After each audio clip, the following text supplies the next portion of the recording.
Hi guys, in this video I'm going to show you how you can connect Telegram with Binance. So first step you simply need to do is to open Binance application. So once you open Binance application, click on the profile icon of this app.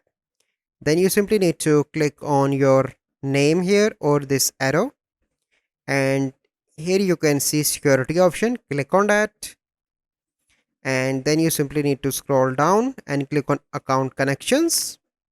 Okay, and here you can see connect with Telegram, so click on connect. Wait for a few seconds and this window will open. So click here, connect. Wait for a few seconds. Here you need to add your number. Click on next, and you will get a code on your Telegram. You need to add that code, and after that your Telegram is linked with your Binance. So this is a process. I hope you find this video helpful. Make sure you subscribe to our YouTube channel. Thank you.